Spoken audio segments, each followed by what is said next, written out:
Assalamualaikum warahmatullahi wabarakatuh. Ketemu lagi. Kalau kebiasaan orang Sunda itu maka tepang deui sareng abdi Agus Salam Rahmat kepala Desa Lengkong.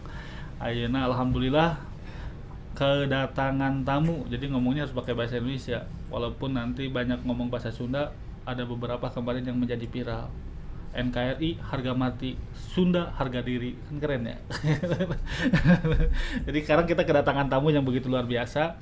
Eh, Darah muda semuanya, jadi darah yang masih berapi-api. Dan beliau-beliau ini sekarang ini sahabat-sahabat saya ini aktif di NU. Jadi beliau ini aktif di NU Online. Jadi aktif di NU Online sebagai redaksi. Eh, Ya pemret dan segala macam ya saya kurang tahu juga, makanya saya pengen nanya-nanya juga nih. Kita kenalan dulu bersama Kang siapa? Saya Fatoni, redaktur. Redaktur Pak Kang Patoni. Saya Aru, Kang Aru. Kalau nama aslinya siapa? Aru Lego Triyono. Oh tapi Aru ya. Iya Aru, ARU. Oh gitu. Aru Lego. Ada hubungannya dengan lautan Aru Puru? Nggak ada ya. Ada rebahan. Eh, Saya jurnalis online yang wartawannya. oh gitu. Kang Patoni ini di pemretnya ya.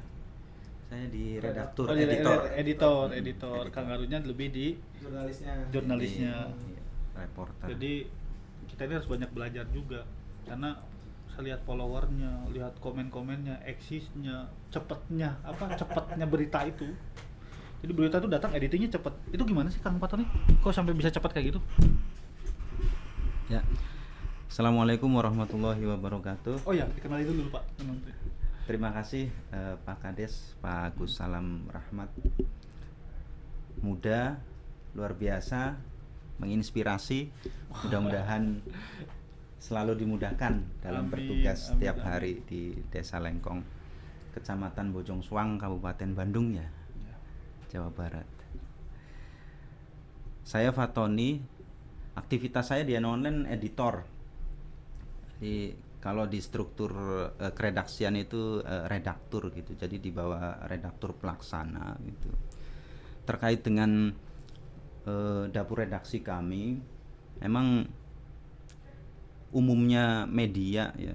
Umumnya media awalnya memang NU Online itu memang diperuntukkan untuk mewartakan berita-berita tentang kegiatan NU, warga NU di seluruh Indonesia, bahkan di level PCI NU di dunia gitu.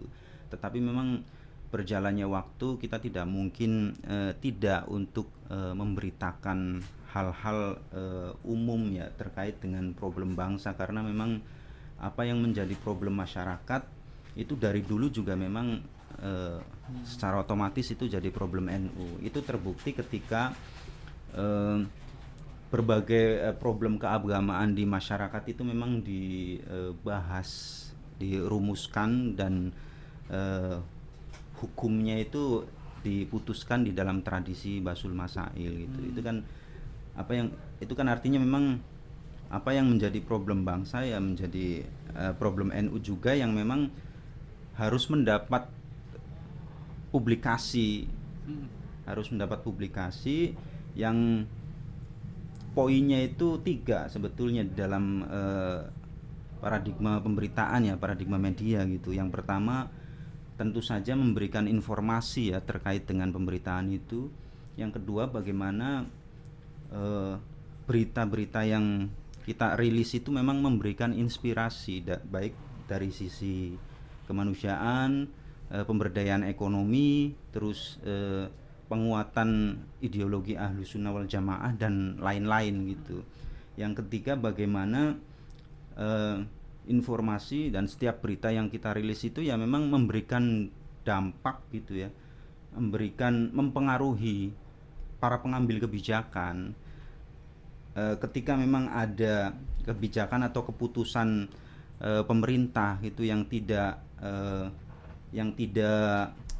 sesuai dengan aspirasi atau realitas masyarakat, dan masyarakat itu memang dirugikan dari kebijakan tersebut. Nah, itu tanggung jawab kita NU Online untuk mempengaruhi para pengambil kebijakan agar setiap keputusan dan kebijakannya itu memang berdasarkan kepentingan dan kesejahteraan masyarakat luas gitu. Nah, terkait dengan dapur redaksi, bagaimana kecepatan itu memang menjadi hal penting dalam pemberitaan, itu memang kita tidak menutup mata gitu ya dengan pemberitaan-pemberitaan berbagai media, apalagi memang media arus yang selama ini dianggap sebagai media arus utama gitu ya, yang memang secara pemberitaan itu cepat dan lain sebagainya. Itu sebetulnya memang menjadi hal yang memang harus dilakukan media di dapur redaksi itu ya, ketika kita harus berpacu dengan kecepatan di dalam unggah berita itu memang dari reporter kemudian memberikan langsung memberikan ini ya, aksi terhadap sesuatu yang isu atau wacana yang ditanggapi gitu. Itu sebetulnya memang berawal dari arahan redaktur pelaksana kemudian memberikan arahan untuk mewawancarai seorang narasumber yang tepat untuk menanggapi sebuah isu gitu ya. Jadi kalau misalnya sebuah isu kemudian kalau misalnya narasumbernya itu memang tidak kredibel, itu juga memang pemberitaannya juga dipertanyakan publik gitu ya. Berbeda ketika memang sebuah isu atau wacana dan itu ditanggapi oleh narasumber yang tepat dan kredibel di bidangnya, itu tentu saja menjadi nilai tersendiri ya, nilai publikasi tersendiri di tengah masyarakat. Nah, kalau misalnya pemberitaan cepat itu harus dilakukan, itu memang betul-betul reporter langsung memberikan mewawancarai narasumber gitu ya, kemudian langsung diolah beritanya, dan itu juga nggak langsung kita naikkan gitu ya, nggak langsung kita naikkan, tetapi ya, ada diskusi terlebih dahulu, dan tapi itu ini, ada Kang grup Faroni, khusus ya. Kalau tadi kan sama Kang Aru nih, sama Kang Aru juga di jurnalistiknya kan. Iya. Ada batasan-batasan nggak Kang Aru untuk hal-hal yang jurnalistiknya itu? Batasan-batasan ya, kan setiap media itu kan punya ciri khas. Kan ini kan ada batasan NU nih. Apakah di NU juga kan banyak hal juga nih yang tidak mungkin kan bisa diberitakan semuanya. Kayak tadi kan ada hasil daripada Batsul Masail, terus tuh mengkritisi kadang-kadang kebijakan itu mengkritisi kebijakan pemerintah yang tidak sesuai kan gitu. Itu selain itu ada batasan-batasan yang lebih khusus nggak yang dipesankan oleh tim redaktur kan gitu. Kalau yang saya selama ini alami ya, batasan-batasan itu misalnya soal kandidasi dalam setiap kompetisi, misalnya kayak muktamar kemarin yang soal kandidasinya nggak kita muat, atau misalkan pemilu lagi pilpres, nah itu soal calon pencalonannya nggak kita muat. Tapi kalau nggak salah saya pernah baca juga cara mempostingnya itu Kiai Said itu dipostingin, Kiai Gus Yahya juga dipostingin. Itu framing kan? Ya, framingnya masing-masing, tapi seolah Gus Yahya melakukan silaturahmi ke sini, Kiai Said melakukan ke sini. Jadi bukan ditulisin langsung ini calon kandidat ini. Itu nggak pernah. Jadi nge-framingnya cuma sebatasan itu aja. Ini Kiai Said lagi peresmian di sini misalnya, terus Gus Yahya menghadiri diskusi ini, paling gitu aja. Biar cover both side, dalam arti semua juga kita muat gitu. Oh gitu. Tapi soal calon pencalonan, berapa suara yang diraih sama Gus Yahya ketika kampanye ya, dalam tanda kutip, ketika konferensi pers gitu ya, itu nggak kita tulis suara dapat berapa gitu. Sekarang kebayang nggak kalau sekarang jadi seandainya Kang Fatoni ini pulang kampung ataupun pindah ke desa Lengkong, kita angkat jadi jadi direksi urusan Berakong Bagja, kira-kira harus seperti apa kira-kira untuk kebayang nggak gini? Jadi saya pernah mengisi pelatihan konten dan jurnalistik di Lampung, dan itu memang pesertanya pengelola pondok pesantren yang memang dikhususkan untuk bidang publikasi di pesantrennya itu. Nah, satu hal yang pertama saya tekankan sekali gitu ya, itu kearifan-kearifan lokal itu harus diangkat. Kearifan-kearifan lokal harus diangkat. Pokoknya dalam bentuk apapun, entah itu tradisi, budaya, pemberdayaan ekonomi, terus kemudian memang problem-problem yang terjadi di masyarakat. Jangan sampai ketika arus informasi yang deras. Sebelum melebar nih, ada Mm-mm. ketertarikan saya nih. Problem-problem yang di masyarakat dengan kemasan tertentu atau dengan secara apa adanya. Nah, dalam hal publikasi itu biasanya memang dikemas secara ini ya, ringan, dan itu memang menyenangkan. Oh, jadi harus dikemas secara ringan dan menyenangkan. Menyenangkan. Catat Hor. Jadi yang saya lihat dari vlog-vlog atau YouTube teman-teman di daerah itu, yang sekarang itu jadi subscribernya banyak, viewernya juga di atas jutaan gitu ya. Itu sebetulnya mereka mengangkat hal-hal ringan yang memang hal-hal ringan itu artinya memang kontennya itu menyenangkan gitu. Kontennya menyenangkan meskipun itu disampaikan dalam bahasa lokal gitu. Apakah dengan sistem sandiwara kayak gitu semisal Bisa, malah itu bisa mengangkat tradisi budayanya. Kedua, kalau misalnya dari sandiwara itu memang temanya itu terkait dengan masyarakat langsung ya, problem di tengah masyarakat, misalnya di desa Lengkong misalnya, itu lebih mengena gitu. Itu lebih mengena. Karu, ada dasar jurnalistik nggak? Saya kebetulan kuliah di Universitas Islam 45 Bekasi, jurusan Ilmu Komunikasi, konsentrasinya jurnalistik. Jadi S1 tapi S1. Nah, sebelumnya juga di pondok saya dulu numpang tidur di Buntet. Di situ juga ya nulis-nulis, terus jadi penyiar radio, sehingga kerja tim keredaksian itu saya juga udah paham di situ. Jadi udah punya basic, dan karena ini yang menarik di online tuh, saya merasa beruntungnya karena pertama alumni pondok, kedua karena punya basic jurnalistik. Karena ada yang alumni pondok tapi nggak punya basic jurnalistik, atau sebaliknya. Nah, saya punya dua-duanya itu. Ketika di online saya jadi saya bisa langsung paham gitu bagaimana framing yang diambil online, angle yang harus dimuat untuk media online. Dan banyak juga kan kalau wawancara tokoh-tokoh NU itu ada kaidah-kaidah fikih yang Arab gitu. Nah, itu kalau bukan alumni pesantren itu susah mahamin ini ngomong apa gitu ya. Gitu-gitu kayak al-muhafadzatu ala qadimi sholih wal akhdhu bil jadidil asla. Itu kan kalau wartawan umum nggak paham. Gitu-gitu. Nah, itu yang saya merasa beruntungnya. Menarik di situ ya. Iya. Salah satunya. Iya, menarik. Jadi bukan sisa ya, hasil dari pondok. Jadi kita ngomongin sisa. Ini kan kayak tadi saya ditanya tuh, ya saya kan pesantren sih kesana kesini. Iya. Tapi kan gagal jadi kiai kan, akhirnya jadi kades. Sama kita juga gagal jadi kiai. Belum. Jadi harus banyak dekat dengan kiai juga.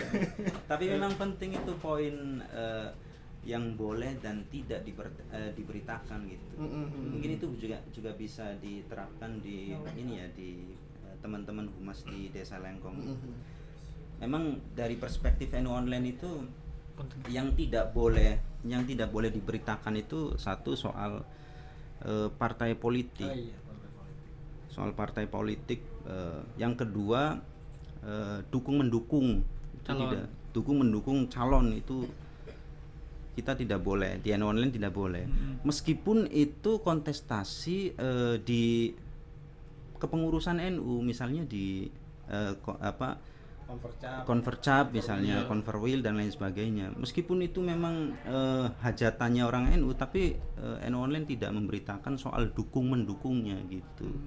Yang kedua soal konfliknya. Iya, jadi jangan sampai ketika konflik lokal ketika diberitakan naik di online terus jadi konflik nasional jadinya.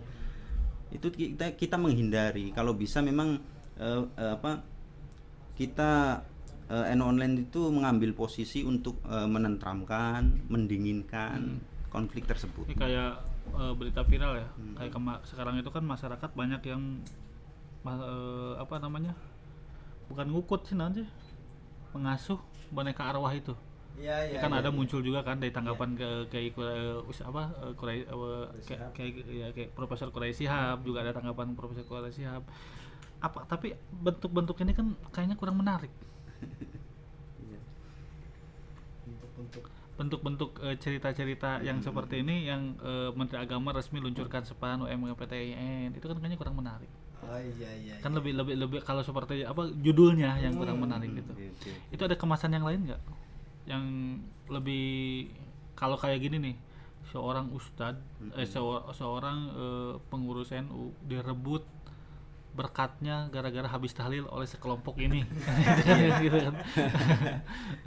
Padahal kan itu ada kejadian loh, kan gitu kan. Tapi kan tidak dimuat ya. Jadi memang media massa itu memang basis ininya ya, basis pemberitaannya itu apa yang sedang hits dan memang banyak dibicarakan di tengah masyarakat, dengan kata lain yang sedang viral apa gitu. Dan itu juga memang tidak semuanya masuk dalam framing redaksi online itu, nggak semua masuk gitu ya. Tapi sebetulnya satu yang terus ditekankan di online itu bagaimana setiap tulisan berita atau tulisan-tulisan yang lain, khususnya news ya, itu bagaimana menggali how dan why sebetulnya. Menggali how dan why itu menjadikan setiap berita yang kita tulis itu pasti memberikan informasi berharga bagi masyarakat. Tapi, atau bagi publik. Kang Haru, itu ada verifikasi ke lapangan nggak biasanya? Kalau mau muatin berita, kan jurnalistiknya kemana? Atau nggak cukup di kantor saja? Oh iya. Jadi kalau misalnya memang ada sesuatu yang memang harus turun, ya kita turun gitu ke lapangan. Tapi kan misalnya apa ya, kayak PBNU misalkan ngadain peresmian, misalnya kita turun. Atau misalnya, tapi kalau selama pandemi ini kita diuntungkan karena bisa langsung telepon aja gitu, terus kita rekam gitu. Kan kita lebih seringnya tuh menanggapi isu ya, dalam tanda kutip menunggangi isunya lagi rame, wacananya lagi rame, kemudian kita minta komentar ke pakar yang terkait sama isu itu, yang emang punya otoritas untuk bicara soal itu. Gimana caranya? Saya nggak tahu nih. Ini masih sebagai orang nge-WA dulu atau langsung telepon aja? Ya misalnya ya, background saya kan Gus Durian misalnya, saya Gus Durian, terus saya deket lah sama Mbak Alisa Wahid gitu. Misalkan ada apa ya, misalnya di sebuah desa ada pembakaran masjid gitu ya. Nah itu pasti ke Mbak Alisa gitu. Gus Durian nih pasti bergerak di situ. Nah, saya WA misalkan, assalamualaikum Mbak Alisa, perkenalkan diri dulu, saya Aru, jurnalis online, mau izin wawancara terkait penendangan sesajen. Ya terkait penendangan sesajen. Kalau ada waktu saya izin nelpon sebentar. Itu kalau ya nunggu dibalas aja. Kalau misalkan ternyata hampir 6 jam belum dibalas, kita ingetin lagi WA. Oh gitu. Kalau memang isunya lagi bener-bener ini hangat dan harus direspon segera gitu, kita telepon terus sampai diangkat. Kayak gitu. Kita telepon terus sampai diangkat. Karena ditekan juga sama iya.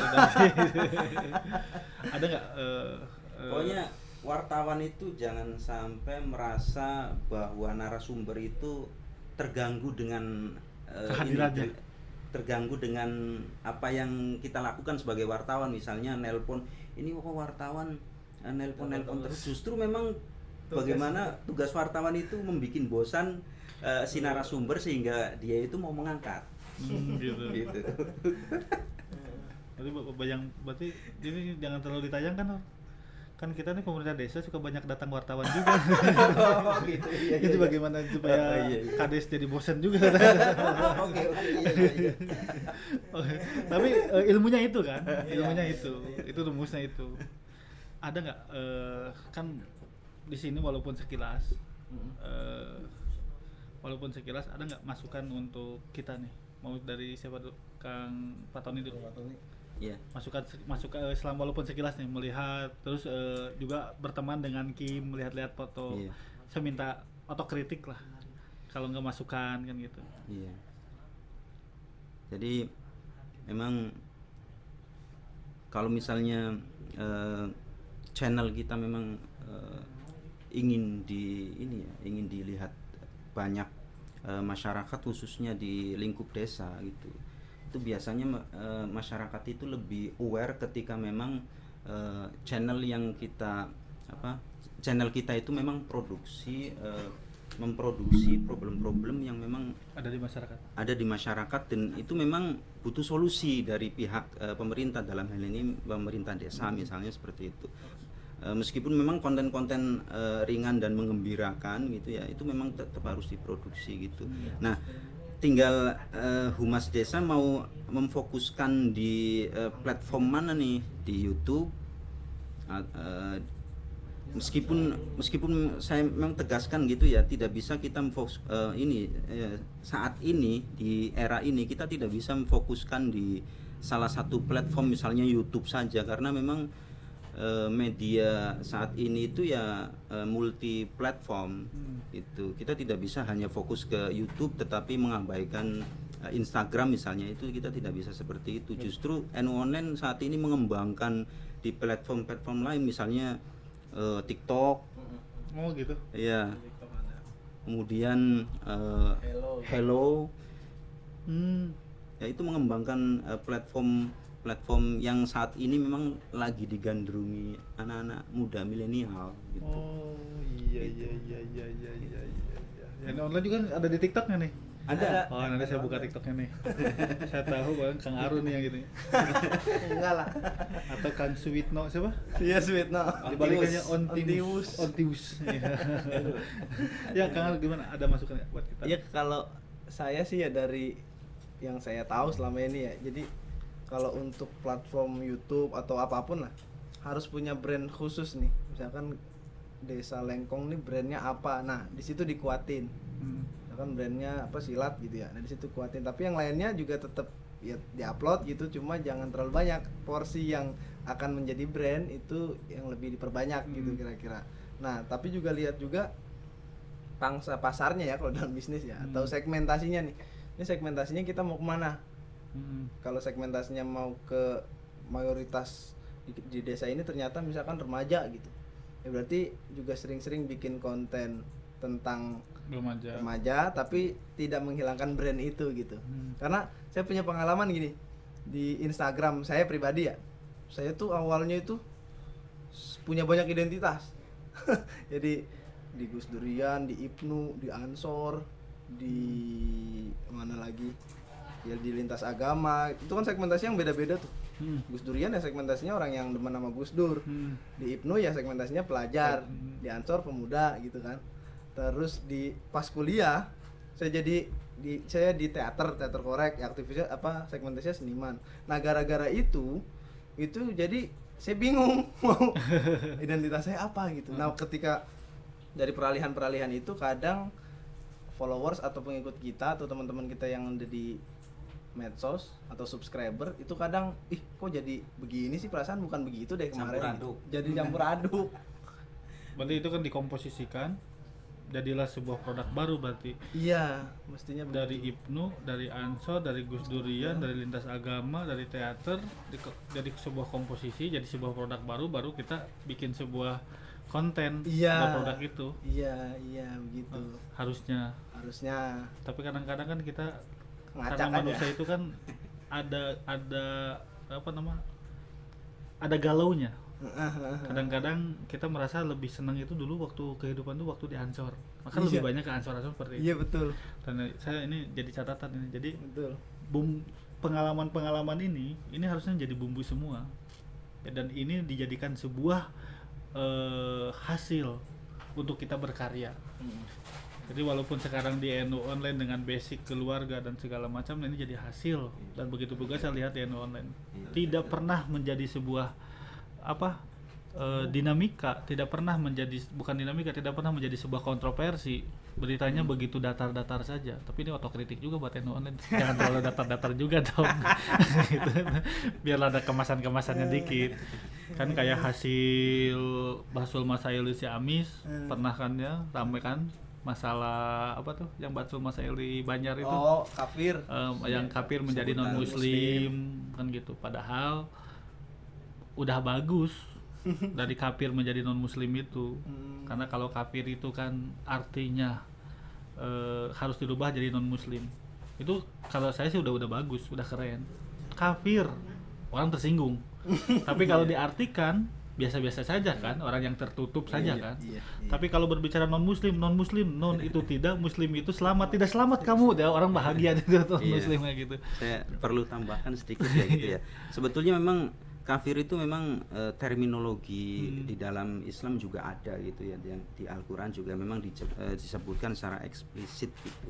Tetapi memang yang menjadi perhatian para ulama NU, Munas Alim Ulama 2019 di Banjar itu memang sebutan kafir yang tidak dibolehkan dalam konteks kehidupan berbangsa dan bernegara. Gitu aja sih.